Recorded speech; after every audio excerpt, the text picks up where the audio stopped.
नमस्कार। आज 2 अक्टूबर है। पूरे देश में जोश और खरोश के साथ बहुत से लोगों के जन्मदिन मनाए जा रहे हैं। कई लोगों के जन्मदिन हैं, यादगार जन्मदिन हैं, जिसमें महात्मा गांधी और लाल बहादुर शास्त्री। कुछ ये विडंबना है कि लाल बहादुर शास्त्री जी को हम याद ही नहीं करते। कुछ सालों से जरूर समाचार पत्रों में, सोशल मीडिया में लाल बहादुर शास्त्री के जन्म की चर्चा की जाती है। लेकिन अगर हम देखें तो पूरी भारतीय राष्ट्रीय राजनीति का रिकॉर्ड रूम में लाल बहादुर शास्त्री जैसी साधारण घटना से जैसे वो प्रविष्ट हुए थे भारतीय राजनीति में, उससे ज्यादा कोई नहीं। प्रशंसनीय पुरुषार्थ के साथ, निरंतर निष्काम भाव से करने के साथ ही वो उतनी जल्दी चले भी गए। इसलिए वो वामन से विराट कहलाते हैं। ये मैंने अजहर हाशमी कह रहे हैं कि निष्काम कर्म के बल पर शास्त्री जी वामन से विराट हो गए।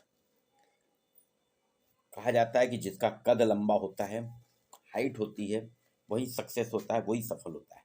लेकिन सबसे छोटे कद के लाल बहादुर शास्त्री जी, उन्होंने सिद्ध कर दिया कि लंबा कद मूल्यांकन की कसौटी नहीं, बल्कि व्यक्ति के मूल्यांकन की कसौटी उसका कर्म होता है। संस्कृति, सभ्यता, सब कुछ उनकी रंग रंग में रंगी हुई थी। ईमानदारी और देश सेवा से बड़ा कोई भी कर्म नहीं।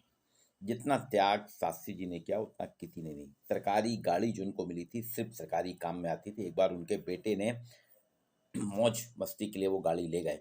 जब उनको पता चला इतने किलोमीटर चली, उतने किलोमीटर का उन्होंने पैसा सरकारी खजाने में जमा किया। बचपन से नाम नन्हे था और वास्तव में अजहर हाशमी जी ने सही लिखा है कि गुरु नानक का निम्नलिखित पद उन्होंने अपने जीवन का आदर्श बना लिया। नानक नन्हे वह रहो जैसी नन्ही दूब।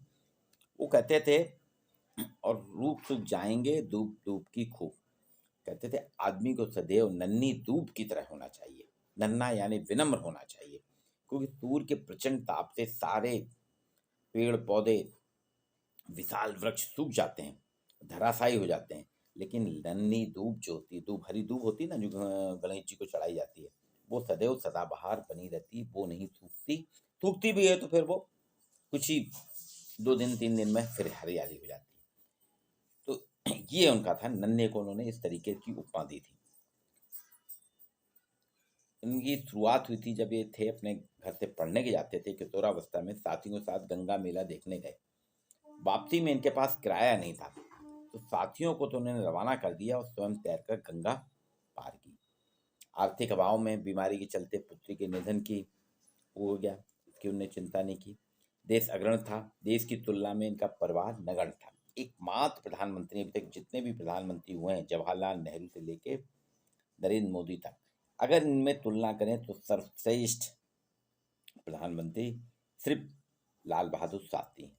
जवाहरलाल नेहरू भी पीछे हैं, इंदिरा गांधी भी पीछे हैं, देवगौड़ा भी पीछे हैं, अटल बिहारी वाजपेयी भी पीछे हैं, मनमोहन सिंह भी नहीं लगते, नरेंद्र मोदी भी नहीं लगते, ना ही विश्वनाथ प्रताप सिंह, चौधरी चरण सिंह, चंद्रशेखर आजादी। सारे प्रधानमंत्री आप कहीं ना कहीं इनको सेकंड रखेंगे, लेकिन लाल बहादुर शास्त्री फर्स्ट हैं कि उन्होंने देश की तुलना में अपने परिवार को बिल्कुल भी तवज्जो नहीं दी। परिवार के साथ रहे, लेकिन परिवार पे कहीं भी नहीं, और जितना कम से कम खर्चा किया उतना किसी भी प्रधानमंत्री ने नहीं किया।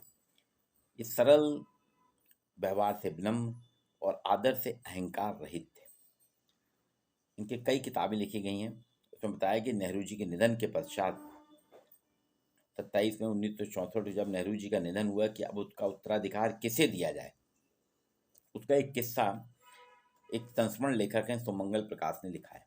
वो कहते हैं 2 जून 1964 को संसद के सेंट्रल हॉल में तत्कालीन कांग्रेस अध्यक्ष कामराज जी की अध्यक्षता में एक बैठक आयोजित की गई। सारे कांग्रेसी, सारे पदाधिकारी वहां बैठे थे। शास्त्री जी को बैठने के लिए कुर्सी नहीं मिली, कोई भी कुर्सी खाली नहीं थी, तो वहीं दरवाजे के पास सीढ़ी पर बैठ गए।